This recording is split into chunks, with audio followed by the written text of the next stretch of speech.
Welcome. I'm not used to using a microphone when I have everybody that I could just scream to, but since we have as many friends virtually online, I thought I would actually do the right process. So welcome to our third Made in Buffalo event. We're very excited that the Buffalo Jewish Federation continues to offer the community great opportunities to learn about interesting people that grew up or cut their teeth, as we say, in this wonderful community. So thank you all for coming. And I'm not gonna spend much time here. I'm gonna turn this over to Harvey Sanders, who is the heart and soul and idea of bringing Gary Ginsberg home to Buffalo. So Harvey, it's all yours. Thank you. Thank you, Marjorie. As a past president of Temple Beth Tzedec, which is where we all are here today, I want to welcome you to the synagogue. This space here is our obviously our prayer space, but this is our first kind of COVID in-person big group gathering, and so we really want to welcome you to that. It's wonderful to see you all here today. I welcome everybody on the live stream as well. We're here in conversation, so I do want to encourage folks to save up some questions that you have over the course of the presentation. We've set aside some time at the end, so this really is a conversation.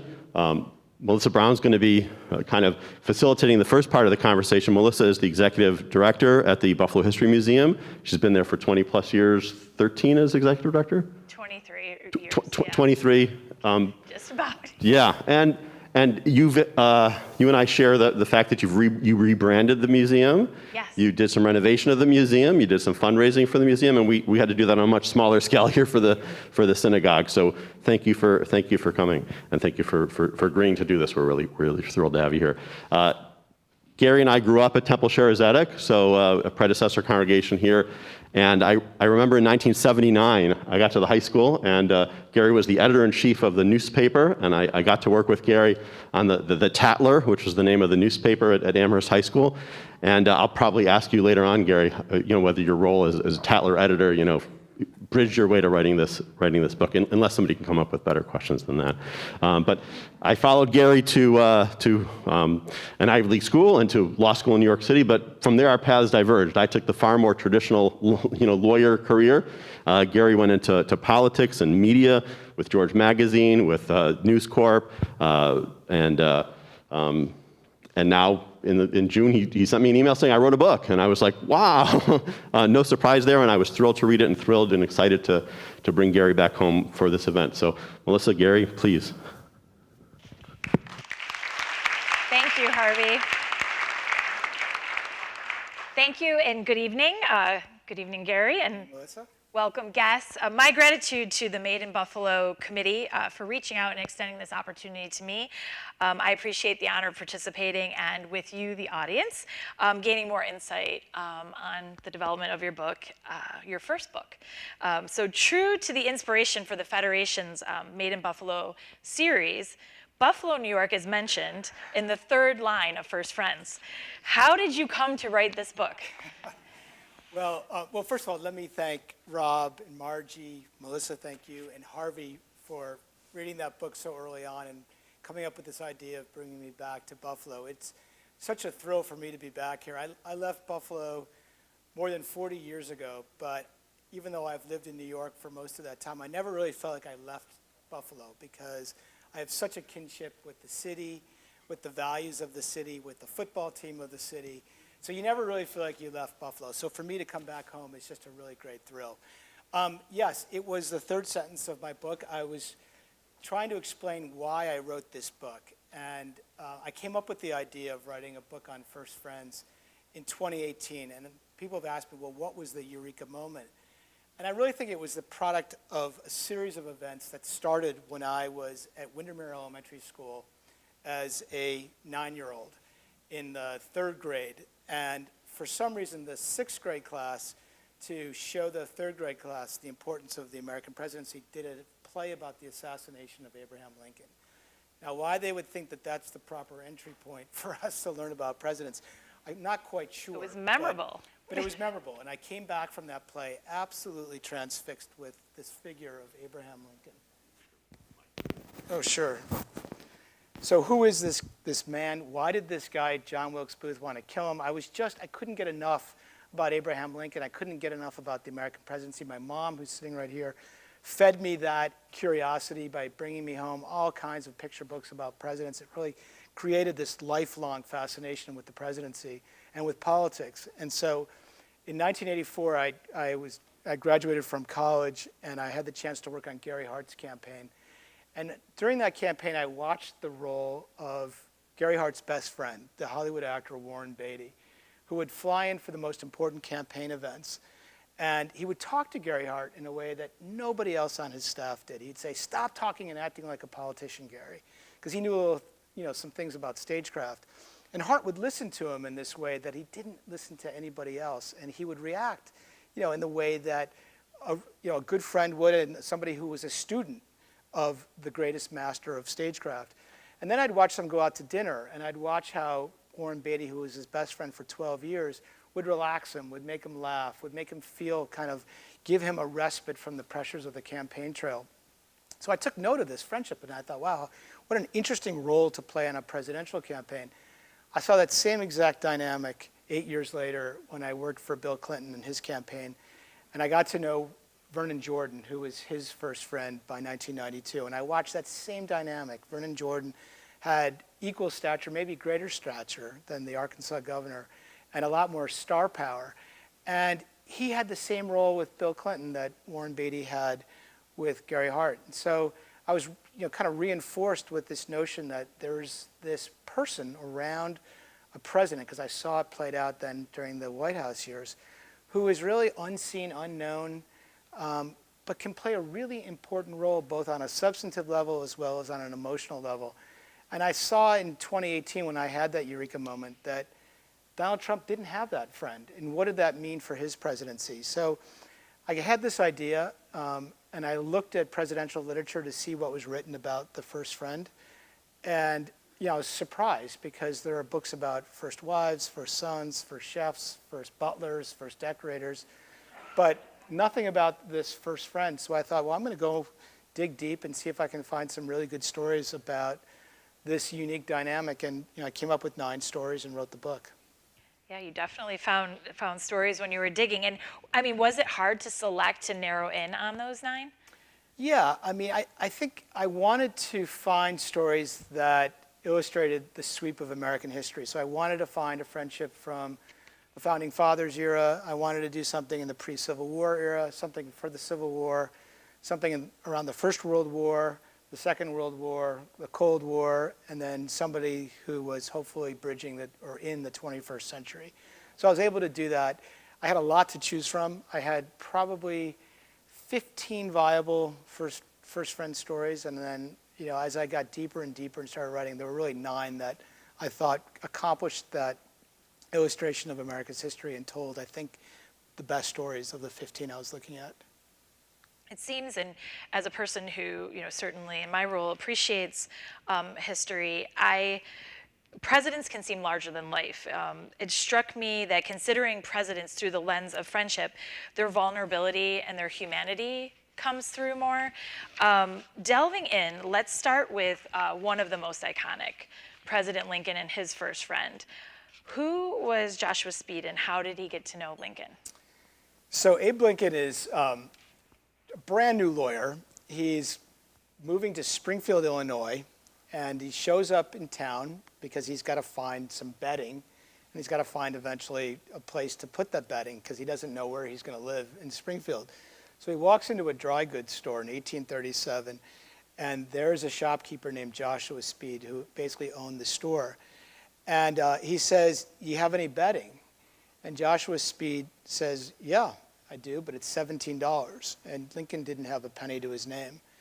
So Joshua Speed recognizes that the guy is broke, but he also has a sense that he knows that he's a politician, because Abe Lincoln was then in the Illinois House of Representatives. So he's very smart because he has political ambitions himself. So he says, "You know what? Go upstairs. I've got a double bed. If you like the bed, it's yours." So Lincoln walks up the stairwell, looks at the bed, puts his stuff down on the bed, walks back downstairs and said, "Speed, I moved." And for the next 4 years, Joshua Speed and Abraham Lincoln shared a double bed,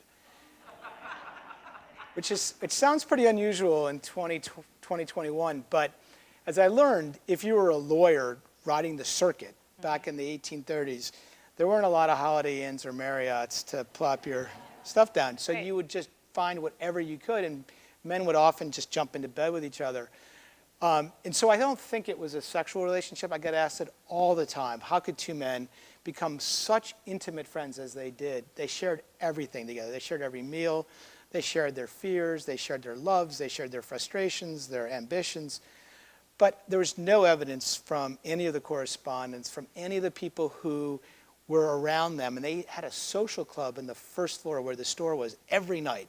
And that's where Lincoln kind of learned to tell stories. He became such a great raconteur in that social club. And none of the men around there thought there was anything sexual about their relationship. But they formed this incredible bond in those 4 years, sharing the bed and becoming such intimate buddies. And the reason why it becomes worthy of my book and becomes so consequential is that in 1841, and you don't really, I didn't know this about Abe Lincoln. Everyone knows that Abe Lincoln had suffered melancholy, but Abe Lincoln was suicidal in the winter of 1841. He had proposed to Mary Todd and then decided he got cold feet. Basically went back to her and said, not so sure I want to do this. The very moment that Joshua Speed says to him, I got to move back to Kentucky. He was the son of slave owners, very successful businessman. His father was a very successful businessman, owned a big plantation. He got sick, and Joshua Speed had to go back to the family plantation. So the twin developments of the broken engagement and his best friend leaving town just sent Abraham Lincoln to his bed. And not just to his bed, but he was ready to kill himself, to the point where he said to Speed, you know, Joshua, if I kill myself, no one will ever know the name Abraham Lincoln. Speed takes all the sharp objects away from him, sits by his side for a month. Abraham Lincoln finally recovers, gets back on his feet, and they maintain their friendship off and on because Speed then goes back to Kentucky. He's a slave owner. And he stays a very unabashed slave owner throughout the 40s, throughout the 50s, while Abraham Lincoln, is getting deeper into politics. Then he becomes a lawyer. Speed himself runs for the Kentucky House, serves one term, but says, I don't want to be a politician, I want to be a businessman. But where it becomes really interesting is, despite their differences on slavery, despite the fact that Joshua Speed was a Democrat, by this point, Abraham Lincoln is a Republican in the late 1850s. When Lincoln becomes president-elect in 1860 in November, one of his first phone calls is to Joshua Speed because he has such a bond that was formed 20 years earlier. And they had maintained this very robust correspondence over slavery in the 1850s. Although they saw each other very infrequently, they stayed very close as pen pals. He calls up Speed and he says, you got to come to Chicago. I need to talk to you. So Speed goes to Chicago. He's in his room. Lincoln comes into his room. He plops on his bed and he says, Speed, what's your pecuniary condition? Speed says, Abe, I'm rich.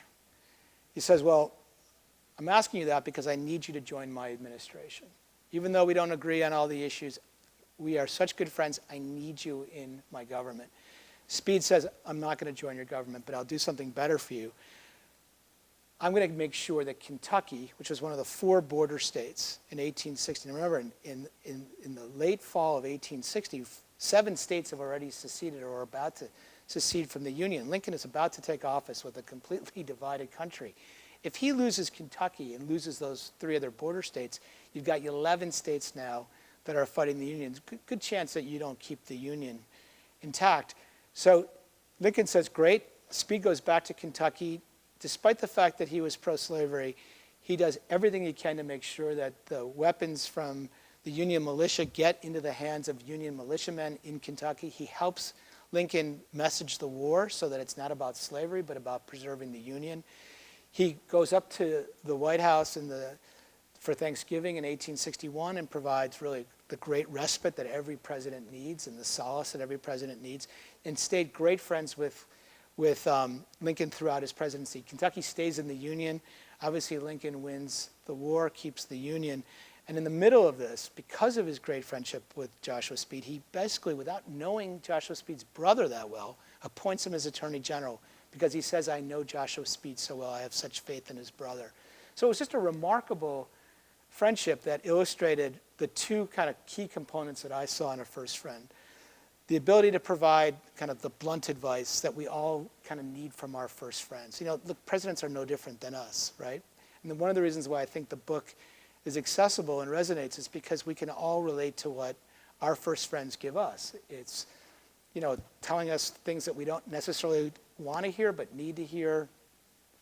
Recreation, laughter, solace, compassion, empathy, an antidote to loneliness. And then at the same time, you know, a friend can really help you think through problems, can really help you solve problems, can give you that blunt advice, as I said just a minute ago, that you need to hear to make the right decision. And so Joshua Speed, for me, kind of embodied both of those, that great emotional comfort that he gave to Lincoln in the late 1830s and in 1841 when he's ready to kill himself, and that great substantive counsel, as well as respite, as he served as president.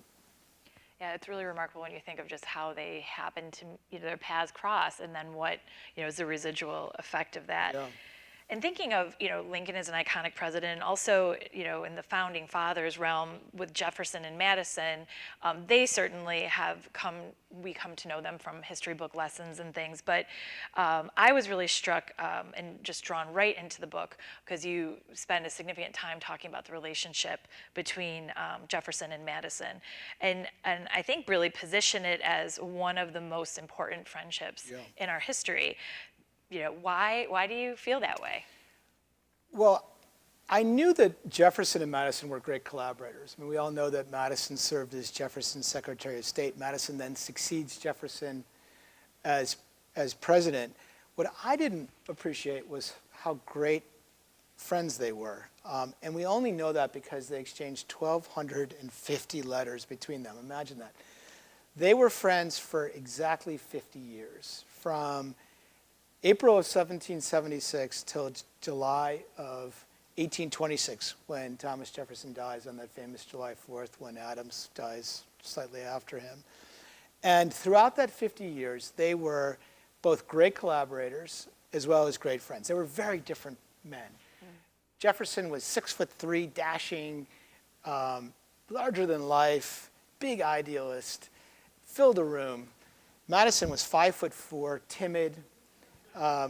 He was as practical and kind of exacting as Jefferson was, you know, idealistic and far thinking. But they needed each other because they were a perfect complement to each other. Jefferson couldn't have been Jefferson without Madison, and Madison couldn't have been Madison without Jefferson. And their friendship plays out over the course of these 50 years. And if you read my chapter, and I won't go into detail because it's excruciating detail, but you'll see that their friendship, I think, resulted in the core structures of the government that we all enjoy today. Jefferson basically feeds Madison all the intellectual capital to write the Constitution. He's in Paris, and he's got access to all the great libraries of Europe. And he's sending him all of these books on philosophy and failed governments and treatises on democracy and republics. And Madison is just this brilliant little guy, is just absorbing it to the point where he becomes the dominant intellectual force in the Constitutional Convention.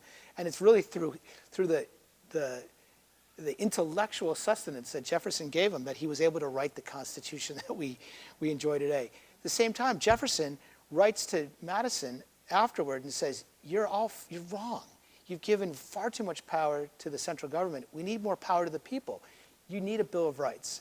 And it was that collaboration that ultimately results in Madison writing the Bill of Rights, which now we, of course, take for granted, but it's so core to the rights we all enjoy. The two-party system, totally a function of their trip upstate in 1791 when they hatched the idea of a rival party to the Federalists, only because of them. The geographic contours of our country, the Louisiana Purchase. Madison was his Secretary of State. Madison was really the genius behind the Louisiana Purchase. And then the state university system that we all enjoy today. After they retired from politics, they went back to Virginia, and together really Jefferson's kind of the father of the University of Virginia, but Madison was right there in his retirement, side by side, working with Jefferson to create the University of Virginia, which was the first state university in our system, and now we all, we have one right up the street here. So I think it's almost by far the most important friendship in terms of its longevity, in terms of what it left us, and what we enjoyed 200 and whatever it is, 30 some years, 40 years later. Could you share the part, because I was struck by, in understanding the kind of formational history of the country and those tie-ins, that elaborated on, I almost would expect that more, but the part where Madison's heart is crushed. Yeah. Can you share a little bit about Yeah. that? Because that's just so interesting to think of the founding fathers having a moment like that. Well, really, that was kind of core to my storytelling. I was to try to find not just these big things that they do together, but what were the small moments where the friendship was so important to each of the friends? Because it wasn't just one way. I mean, that's what was so fun about these chapters. And this was the one example where both friends become president. It's a slight anomaly on the rest of my chapters, but I thought it was worthy of it. But there were two moments. Can I just add the second Yes, moment? absolutely. So in 1782, Jefferson is despondent. He's been almost literally run out of the state capitol in Virginia. The British kind of ran him out. His first wife dies. The Virginia legislature is basically put him on trial for abdication of duty. And he gets acquitted, but he's just done. He's like, I don't want to stay in politics anymore. I'm going back to Monticello. I'm just going to retire. Madison says, you are too talented. The country needs you. And so single-handedly goes to the Confederate Congress and says, we got to get Jefferson back in the game. Let's get him to Paris. Let's have him join Franklin and Adams negotiating the peace deal, the peace treaty with the Brits. And so only because of Madison's intervention at that moment did we really have Thomas Jefferson as, such a seminal leader of the new government. And then what Melissa's referring to is a year later, they're basically boarding together in Philadelphia while Madison is in the Confederate Congress and Jefferson's waiting to go overseas to Paris. And as I said, Madison was this tiny little guy, bald, not a real ladies' man. And he's 32 years old at this point, and he falls in love with a 15-year-old, the daughter of a fellow boarder. And they fall madly in love. They're basically about to get engaged, and then the 15-year-old just jilts him. Just like up and... Which in the context of the time, that mortality rates and stuff, the 1532 is like not as unusual. Right. That's true. It's just to put that in context. That's a very good point. But it was Jefferson who really then ministered to him and basically said, you're going to get through this. You're going to find your love. It's going to be okay. And so it's like these tiny moments that to me, I think illustrated that it wasn't just on an intellectual level. It was also on a deeply emotional level as well. Yeah, that vulnerability. And that retreat theme, like what you explained with Jefferson, that comes up in many of the chapters of the presidents, in the friendships, finding that ability to retreat and regroup, that really does come through. Well, it's just having witnessed a little bit from a pretty far distance, the pressures that someone like Clinton went through, you can't underestimate how lonely it is, even for the most gregarious of presidents. And they need friends. That's what was so interesting to me is that, they have access to everybody in the world, but at the end of the day, they want people that they have known for a long time, where they have a history with them, where they can feel comfortable and really kind of unburden themselves too. Definitely. And that, that came through in that theme. I really enjoyed how you distilled the essence of each friendship in the chapter heading, and I was struck by Alone Together in particular, because I feel like it really does capture the essence of the relationship. Featuring the only woman in the book, but who was Daisy Suckley, and how did she get so close to FDR? So I only have, unfortunately, one woman in the book, obviously not a president, but a friend. Daisy Suckley was FDR's 6th or 7th cousin, depending upon the genealogist you talk to. She was unmarried for the entirety of her life. She spoke 5 languages. Really, really smart woman. She grew up in Dutchess County, basically a neighbor of FDR's. Her family had a lot of money, lost all their money. Roosevelt's kept all their money, or most of their money. And she meets FDR on a dance floor when she's 19, he's 29. She just, is enthralled by this dashing man as he twirls around on the dance floor. Obviously then, as we all know, Roosevelt contracts polio. And it's now 1922. Eleanor's already estranged from FDR. She discovered an affair he had with Lucy Mercer when he came back from the war in 1919. In 1921, Roosevelt gets polio. He's now trying to rehab, and his wife has gone back to New York, and he's up at his estate in Dutchess County. And his mom, just out of the blue, calls up Daisy Suckley, who really didn't know her cousin. Says, would you come over and just keep Franklin company as he works out his body? So she would sit on the Vernon Springwood estate lawn while FDR was literally lifting himself up from a line that he drew to try to build up his upper body. And she'd just sit there and just talk to him. And she provided company at a time when he desperately needed it. And I think there was an attraction between the two. And if you read my chapter, you'll see it plays out in Washington beginning in 1933. They spend a lot of time corresponding after that. He then goes on to become governor, then he becomes president in 1933. He invites her to the White House for his inauguration. And she had been living really by herself with her mother in a dilapidated house. She said, my life is basically in grays. I don't have any color in my life. And suddenly she's invited to the inauguration, and her life just bursts into color because FDR gives her total entree to the White House. He basically dotes on her. He has her come down in 33 and spend a week, just hanging out, having meals with him. So she develops now she kind of resurrects her friendship 11 years later, and she becomes a constant companion to the president. And as I write in the book, an antidote to his intense loneliness.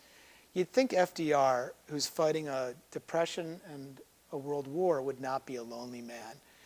But he was intensely lonely because his wife was, off crusading for her causes. His kids largely weren't at the White House. Some were at war. Some just didn't want to be around the White House. So he says to Daisy Suckley at one point, I'm either Exhibit A or left entirely alone.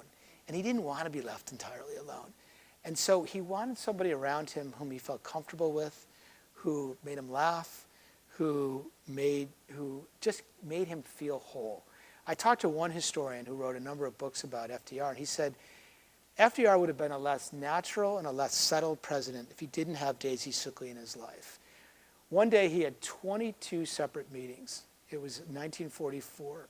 And I don't know about you guys, but all I'd want to do after 22 separate meetings was go to my bed. All he wanted to do was have dinner with Daisy Suckley. And so I include her. She's the only one that I include of the 9 stories where she didn't play a consequential role in affecting policy. She didn't speak the blunt truth, but she did something just as important, which I thought was important to illustrate in my book, which was that she was the antidote to loneliness. And a president who feels that intense loneliness can't be an effective president. When I asked Hillary Clinton, when I interviewed her for my chapter on Vernon Jordan, I said, what's the most important role of a presidential first friend? And she, without missing a beat, said, respite. Presidents need respite. She said, in the case of Bill, he had Vernon to take him onto the golf course, and that was their respite. For FDR, his respite was hanging out with Daisy and just shooting the breeze and talking about whatever it was he wanted to talk about and having a really sympathetic, interested companion to kind of live those moments with him. It's come through in other things that I've read that Eleanor really did, because people are like, oh, why would she even tolerate something like that over such a time? But I think they really came to a point where they had an understanding and there was some mutual benefit, not necessarily even about Suckley, but their own relationship dynamic. I think because so. she did have her own aspirations. She had her own aspirations. I think she had her own lover in the White House. She knew that FDR, he had other women in his life. I think she had come to accept it in some kind of begrudging way. I think, by the way, there's one element to the story that I should mention because it's a big part of the chapter, but there was a romantic moment between the two of them in 1935, which I write about, where they go up, they take a drive in Roosevelt's hand-operated car, and they go to the top of a hill, and I think they probably kissed each other, which was, I think, the only kiss in Daisy Suckley's life. They were clearly very attracted to each other, which was part of the energy of that friendship. But I think that was the extent of it. And I asked the eminent FDR historian, Jeffrey Ward, if he thought it was a sexual relationship. And he said, very interestingly, that he thought that after FDR contracted polio, he couldn't have sex. And so he thought that Daisy Suckley died without ever having sexual relations. And so I think it just heightened the value to me of the relationship. As it evolved. Yeah. So along that theme with your chapter, kind of capturing that essence, the cost of closeness. That chapter was surprising to me in many ways. First of all, who hasn't read The Scarlet Letter? Speaking of, adultery and relationships. I had no idea that Nathaniel Hawthorne and Franklin Pierce were that close, and probably because you don't spend a lot of time in general history learning much about Pierce. I didn't know either, to be honest. My father-in-law told me. You had even said, I think, that of all the first friends, he's probably the only one in the book that's more famous than the president. By far. Do you know how many Americans can identify Franklin Pierce as a U.S. president? Take a guess. 7%.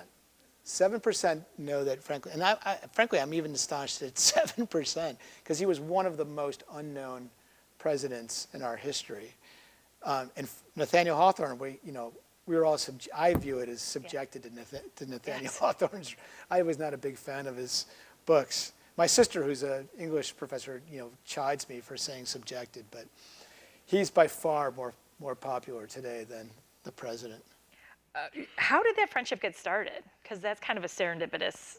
Yeah, they end up on a stagecoach going to college together. Pierce was this dashing, at this point he's 19 years old, he's going back for his sophomore year. His father was a Revolutionary War general, grew up in a big house in New Hampshire. There's a tavern on the second floor. He was good looking, athletic, dashing, a little bit like Jefferson. And Hawthorne is a poor kid. The only reason why he goes to Bowdoin is it's the cheapest school that he can enroll in, although he's very smart. But he's basically antisocial. Doesn't say a word on the stagecoach, but there's 4 guys sitting on the stagecoach going up to Maine. And for whatever reason, they're total opposites, a little bit like Jefferson and Madison. They just click. And as soon as they get off that stagecoach, Pierce and Hawthorne become best friends, even though they are totally, totally different. It was fun to imagine that because you talk about that coach ride and the brisk pace of coming in and then how the friendship evolves. Did Hawthorne actually agree with the views of his friend on the key issue of the day, slavery, which is one of the things I think people do come to know about Pierce and his legacy? What was so unusual about this friendship is that they're both Northerners. One's living in a literary community in Massachusetts, with Longfellow, Emerson, Thoreau. He's totally pro-slavery. Now, if you want to be the skunk at the garden party, that's the way to do it in the 1840s and 1850s. Pierce was a very successful politician in New Hampshire. His dad was the governor. He was a congressman, then he was a senator, and he's pro-slavery. And it was very unusual for Northern Democrats to be that pro-slavery, be unabashedly pro-slavery. And that's really what caused so much pain in their friendship, because they both held on to their pro-slavery views despite the opprobrium of all of their neighbors, their friends. But they clung together against this kind of torrent of hatred as they each, as Pierce had the most unsuccessful presidency you can imagine. If you read the book, you'll appreciate the tragedy that he and his wife had to endure. They had 3 sons. All 3 sons die before they reach the age of 12. The last one dies 2 months before Pierce takes office. They're taking a train from a funeral, and their 11-year-old son Benny is in the row behind them. The train derails, and the son gets decapitated. right in front of the Mother. president-elect and his wife. And the wife never recovers. I mean, you can understand. She's lost 2 sons before. Now she sees her beloved last son decapitated. So she sits in the White House literally the entire term that he serves, writing letters to her dead son and then crumpling them up and throwing them in a fireplace. Pierce he can't really function as president. He's just so bereaved. But he soldiers through it, but he basically creates the conditions that lead, when he leaves 4 years later, to the Civil War. And that's why he's the first sitting president to not be renominated by his own party for president. So it's a tragic story of a president, both personally and professionally.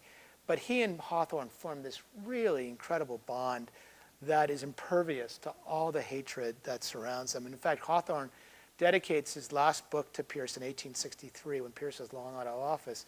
And his publisher says, do not dedicate your book to Franklin Pierce. No one's going to buy it. He says, I don't care. I'm doing it. Yeah. The cost of closeness. That's the cost of closeness. I mean, that was one example. There's many more in the book. Yeah, that was a really hard chapter. And I didn't know about the loss, with their children. And you reference, I think it's referenced several times in the primary source material that he said, I'm not really up to doing this now. Like he's the president and I'm not really up to the job. Yeah, it's remarkable that he actually got through it. So, speaking of that, the serendipitous and looking at the presidency through this lens of friendship, I was also struck by the serendipitous nature by which Eddie Jacobson first met Harry Truman. And I think this particular story, it has a super powerful outcome. So I said that Jefferson and Madison was the most important friendship. I think the friendship of Eddie Jacobson and Harry Truman has the most consequential moment of friendship in the history of our country, and it's apropos being in this temple because it affected many of us who love the state of Israel. So these two men, not to get to the heart of the story, but these two men met in 1903. Harry Truman is a 23-year-old bank teller, and Eddie Jacobson is a 16-year-old son of Lithuanian immigrants, Jews, who fled Lithuania. And his father is a shoemaker. And Eddie Jacobson drops out of high school at 16 because he says that education can't buy bread. And he goes to work for a haberdashery. It's a word I never used before until now. I've used the word haberdashery. Kind of back in now. There's men's stores that use the haberdashery. I'm bringing it back. Come back around, yeah. So he works for a haberdashery. He's like selling men's clothing, essentially. And he's got to make deposits every day from the store. And who does he go to make deposits in front of? His Harry Truman. So they strike up a friendship. They're 7 years apart, but they become friendly. But they go their own ways for the next 14 years. And just as you say, in terms of serendipitousness, is that a word? Yeah. I'm not sure. Yeah, Okay. it's a hard one. It doesn't roll off the tongue. Yeah, it doesn't roll off the tongue. They end up in the same field artillery unit in 1917. Now Truman's Crazy. 33, or whatever he is, 37 I think he is. And he's the head of the field artillery unit, and Eddie Jacobson is part of his unit. And what's so much fun about this story is that as part of when you head up a unit in 1917, you're in charge of the canteen. Canteen's really important. And so Truman was a farmer at that point. He didn't really know how to run a business. But Eddie did. Eddie had a really good eye for business. And so Eddie completely professionalizes the canteen of the unit to the point where it starts to make real money. And they're able to then provide really good provisions for the members of the unit. And at one point, Truman says, I got this Jew. He's a crackerjack Jew making me a lot of money in the canteen. So they form this bond over their kind of shared, Eddie's making them look good, basically. Right. And they form a really good friendship in the unit. They go over to Europe. They fight in the war, separate battalions, but they're both basically in the same neighborhood where they're fighting. They come back. They get married. They decide, hey, we are really good together as businessmen. Let's open a haberdashery. So they open up a store in Kansas City in 1920. Goes gangbusters for a year. And then in 1921, commodity prices drop, and the store goes bust by 1922. But But they stayed great friends. And Eddie stays as a haberdasher. Truman, as we all know, goes on to become a judge, then he becomes a senator from Missouri, becomes a vice president. But every time he'd come back to Missouri, he would always be with Eddie. And they would play poker together, they would hunt together, they would eat meals together. The only thing that Eddie couldn't do was when he went over to where Truman lived, the Wallace home, he couldn't go inside the Wallace home because Truman's wife's family wouldn't let Jews inside the house. They could only be on the porch. But Eddie, it really didn't affect the friendship. I mean, they were just great friends. they went, they had their own bond clearly. And, it's interesting that, there's in this relationship, and I think with friends in general, the friend dynamic, typically a friend isn't going to necessarily use you for your position. And with the presidency, you could see that could be a slippery slope. And I Yes, think, 100%. in the example of Vernon Jordan and in the example of Eddie Jacobson, they were people who, despite having this friend in this extraordinary position, they never tried to leverage it for their own gains. They truly had a dynamic that was really bound by the friendship Right. and the honor of that. So in And I Eddie's, looked for that. I really did not want to do friendships where there ultimately was a transactional element to it. Right. Because I thought it would 'Cause that's not devalue. really It's true, not really- yeah. It's not a genuine friendship, right, to your point. right. In their relationship, there is a point where Eddie uses his friendship and it changes the course of history. Right. So Yeah, right. that's, So Eddie, just as Melissa said, he never needed anything from Harry Truman, never asked for anything from Harry Truman.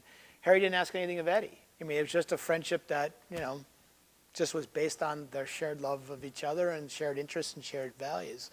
But in 1948, something does actually trigger Eddie Jacobson getting on a plane and flying halfway across the country to get something from Harry Truman. And that was his ardent belief that the Jewish people needed a state of their own in 1948. So just to set the context very briefly, Harry Truman had to make a really vexing decision. What do you do about the land of Palestine? Because the British mandate is running out in May of 1948. The UN, if you guys remember, in 1947 had passed this partition plan, which doesn't go anywhere. The Arabs say they don't accept it. The British don't want it. And so by February, March of 48, Truman has got to make a decision about, is he going to support a Jewish state? Is he going to support a UN trusteeship for the land, which means nothing is going to happen? And so by that point, he has basically decided he's not going to do anything. And that's because his Secretary of State, George Marshall, who was the most revered man in America at that point because of what he did in the Second World War, was dead set against the Jewish state. Because he thought that if a Jewish state was declared, it would invite the Soviet Union into the region. It would draw American soldiers back to that region because a war would inevitably break out. Because remember, this is now the beginning of the Cold War.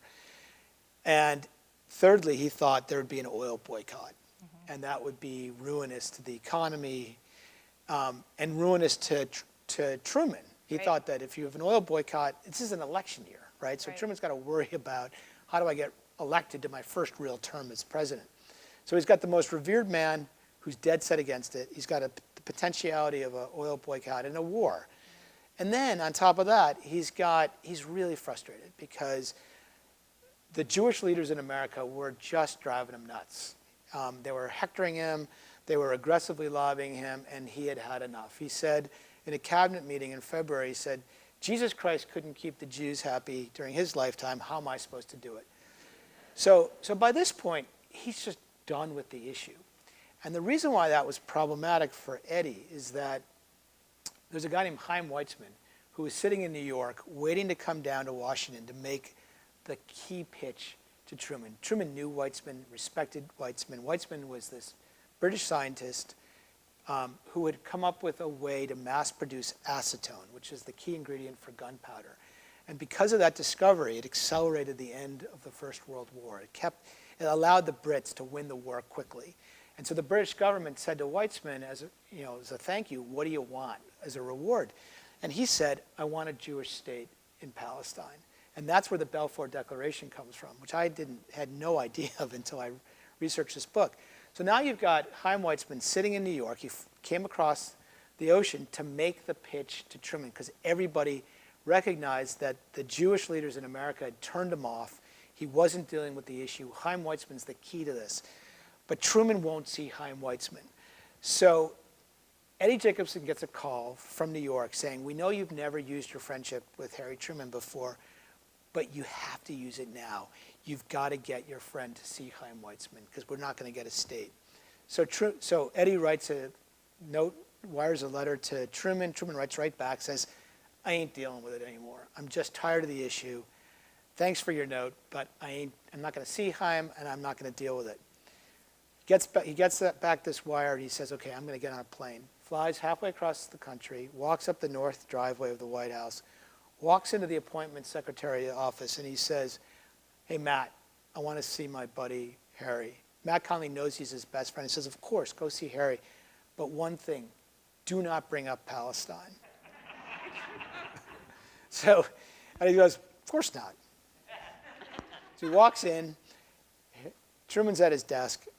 They start making chit-chat, talking about home, talking about, whatever. And finally, Truman says, what are you doing here? Like, why'd you fly halfway across the country? You never asked for anything from me. Why are you standing in front of me? And he says, you got to see Chaim Weizmann. Boom. Sets him off again. Truman goes into a tirade. I mean, it's like a real tirade. I've been disrespected by the Jews. I'm fed up with it. I'm not going to deal with it. Leave me alone. I'm not going to see him. And at that point, Eddie remembers feeling like for the first time in his life, he thought his friend Harry Truman was an anti-Semite. But he's really resolved to not leave that Oval Office with getting what he needs. And he understands the historic import of the moment. Right. So he's looking around the Oval Office, and he's trying to find something to get to this man that he's known now for 45 years as a dear friend. And luckily, he kind of looks and finds this mini statue, the statue of Andrew Jackson. Now, in 2021, it's hard to believe that Andrew Jackson would be anybody's hero in life, but Harry Truman idolized Andrew Jackson. He loved his Emersonian spirit, his pioneering spirit, his independence, his willingness to, quote, do what was right. So Eddie says, Harry, you have a hero in Andrew Jackson. I have a hero in Chaim Weizmann. You have to see Chaim Weizmann because if you put yourself in Andrew Jackson's shoes, you know what he would do. He would see him because he would know what's the right thing to do. He would know that you can't be cowed by people who frustrate you. You should overcome this. You should overcome your frustration, your petty frustration, and do what's right. You know you've got to see him. See him. Truman turns around, starts drumming his hands on the desk, looking out at the Oval Office for what seems like an eternity to Eddie Jacobson. He finally turns around and he says, you win, you bald-headed son of a bitch. I'll see him. And 5 days later, he sees Chaim Weizmann. Chaim Weizmann makes the pitch that everyone knew that he would make. He convinces Truman of the justness of a Jewish state, of the necessity of a Jewish state at this moment. I think Truman, in fairness to Truman, he was a devout Baptist. He read the Bible. He appreciated the Jewish people's attachment to the land for 2,000 years. So he wasn't completely alien to the importance of the state. But seeing Weizmann, I think, and listening to his beautiful oration, convinced him of the necessity for it. And so sure enough, 11 minutes after the State of Israel was declared in May of 1948, Harry Truman was the first foreign leader to recognize the State of Israel. And thereafter, he always credited Eddie Jacobson as the person who convinced him to do it. And Eddie Jacobson was celebrated in Israel. He was feted there a year later. Some people wanted him to become the first president of Israel. Chaim Weizmann actually was the first president of Israel. And Truman said it was the proudest decision of his presidency, and he credited Eddie Jacobson with it. That's really powerful. So it's I think, by far the most consequential moment where a friend drew upon the friendship to change history. I feel like we can go through so many stories, and I still have a lot of questions, but I'm also aware of time, and I know we wanted to get to some audience questions.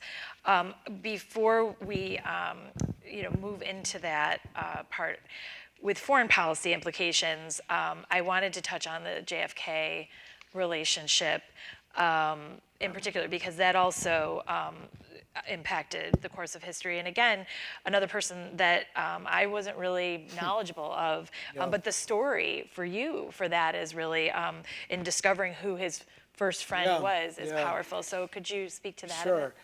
You know, when I was writing this book, obviously I couldn't ask 8 of the 9 presidents who their first friend was, so I had to make a judgment. For the 9th, I was able to ask Bill Clinton, and he had so many friends that he said, I need a few weeks to think about it.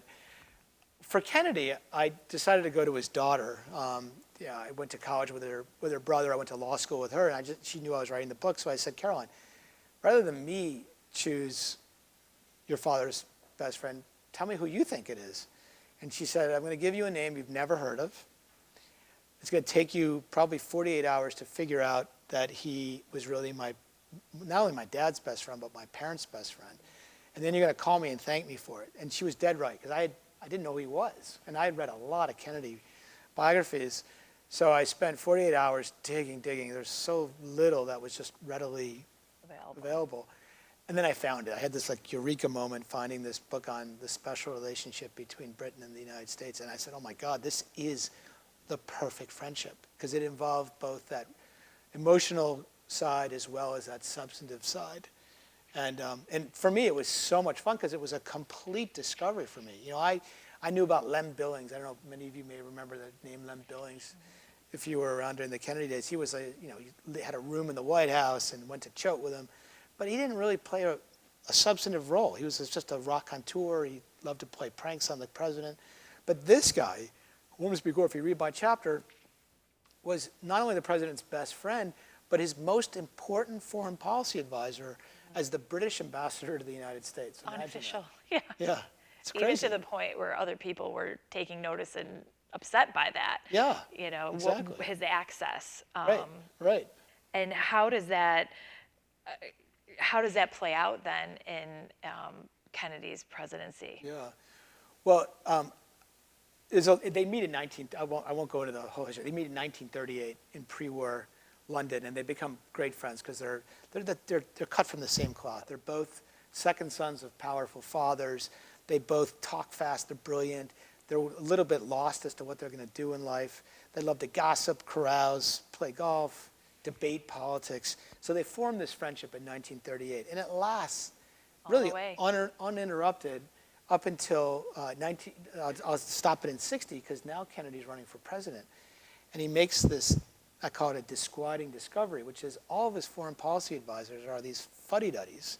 He's this new frontier, new kind of candidate, and all of his foreign policy advisors are giving him advice that's kind of conventional and boring to him.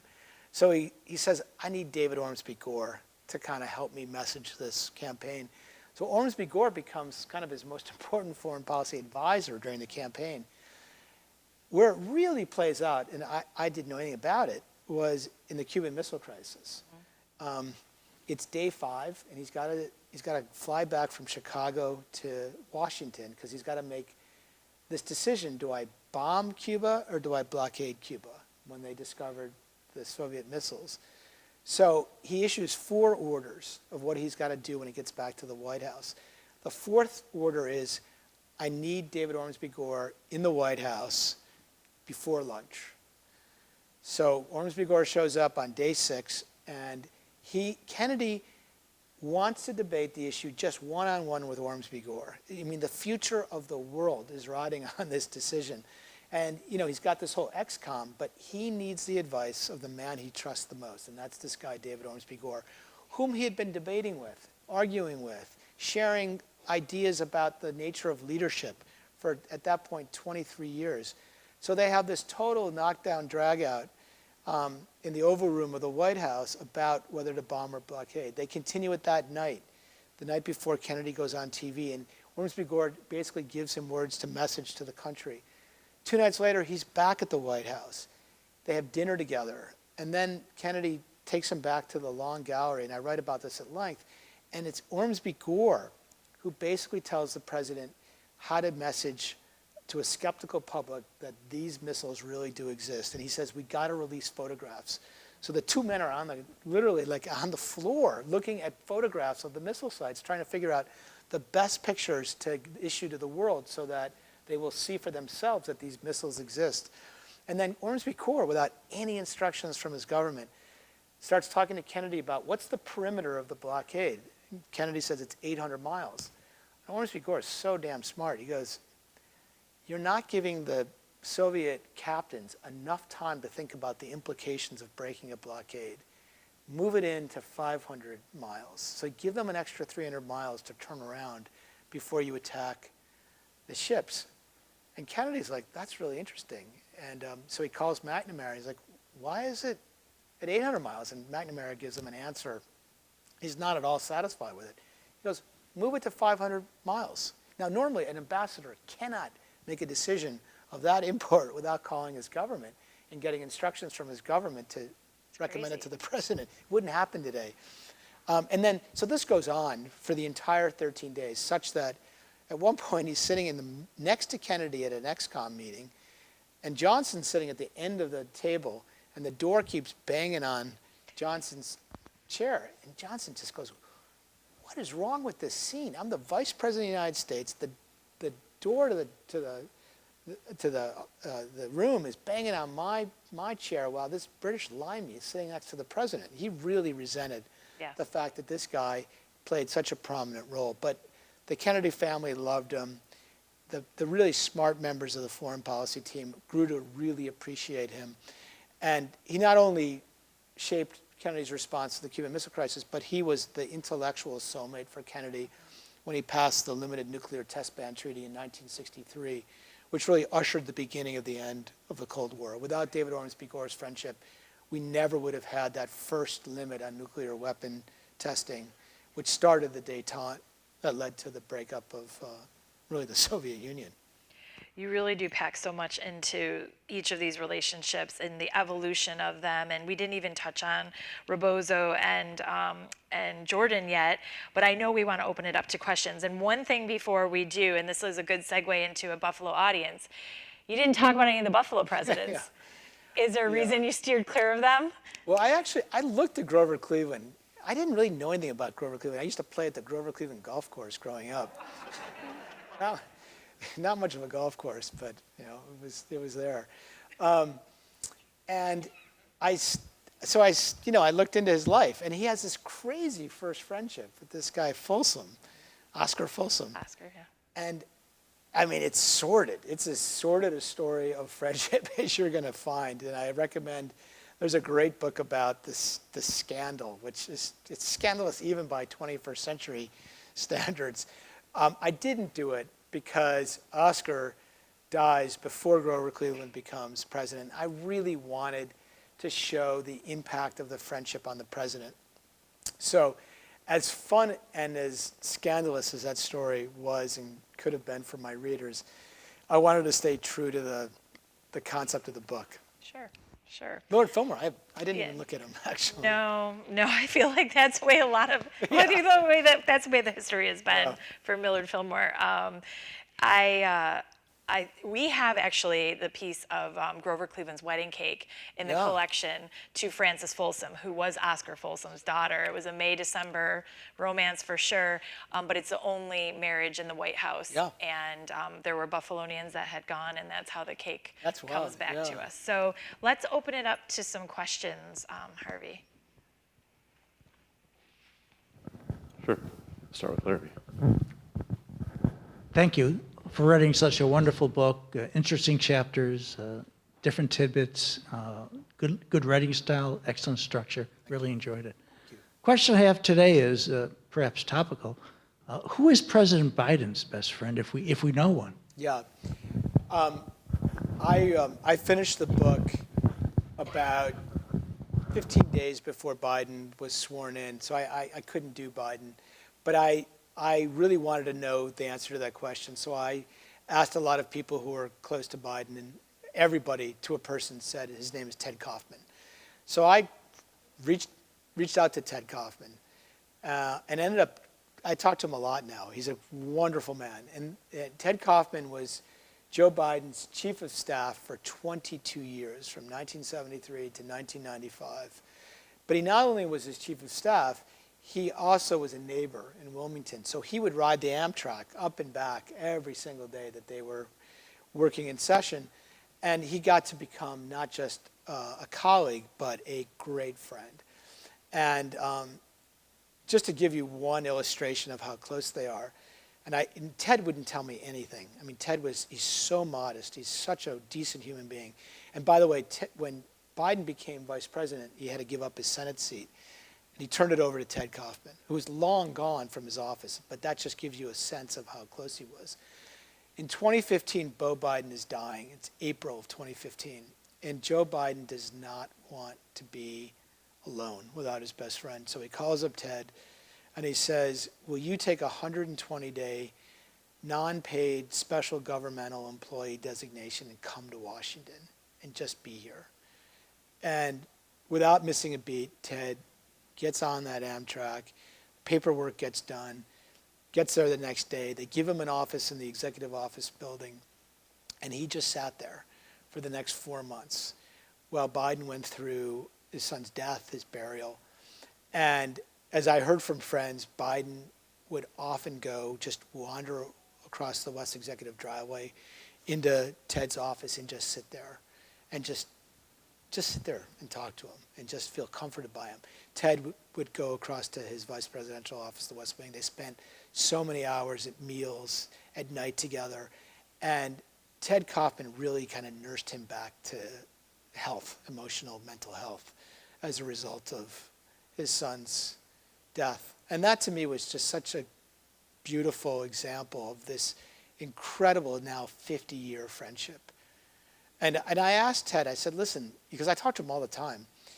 In fact, I called him up and I said, was it the lack of a first friend around Biden that caused the horrible Afghanistan withdrawal? And he said, Gary, the decisions are so complex today that I don't feel qualified to opine on any of this stuff. Mm-hmm. And if Joe calls me and asks me for something, I say, Joe, unless I'm with you in the Oval Office or in the West Wing, I don't want to give you advice like this. Because by the time it reaches the president's desk, that means that 5,000 other people couldn't make a decision. So he's just such a modest man that he does not want to get involved in substance right now. So I found really interesting. Definitely. Thank you. How could I not be at a night called First Friends? Because one of my first friends in life. Gary and I met each other at kindergarten Hebrew school at Starin when we were 5. And to this day, if I send him a text, he texts me back. Although we've never shared a queen bed together. We never shared. It wasn't even queen, it was a double bed. They didn't even have those. I just wanted to say But thank I you for would. being I a first would. friend. I would. I know, I would too. We're so proud of you. So thank you very much for coming back here and for always being a great friend. Oh, thank you. I feel the same way.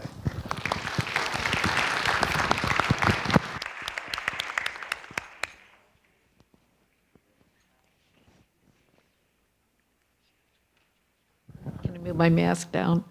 I think you're fabulous, okay?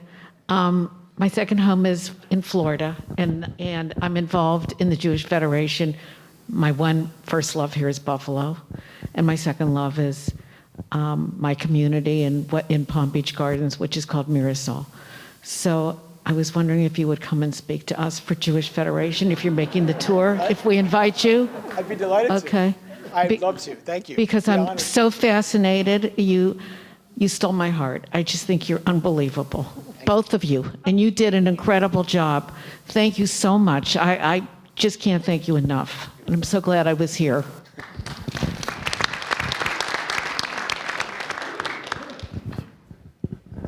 I'm going to steal the mic back and wrap up our official time here. We have goodies out in the lobby for those of you, sorry folks on the virtual setting, for you to have and stick around and schmooze with Gary and Melissa. I also want to acknowledge the Buffalo Presidential Center is here with the display in the lobby as well. So please stop by and talk to Bren.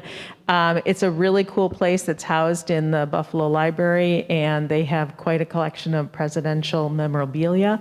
So we're happy that they, along with the Buffalo History Museum, has helped Buffalo Jewish Federation bring this great talk to you tonight. So if you have questions to follow, please don't be shy, but thank you all for coming, and have a great evening. That That was really great.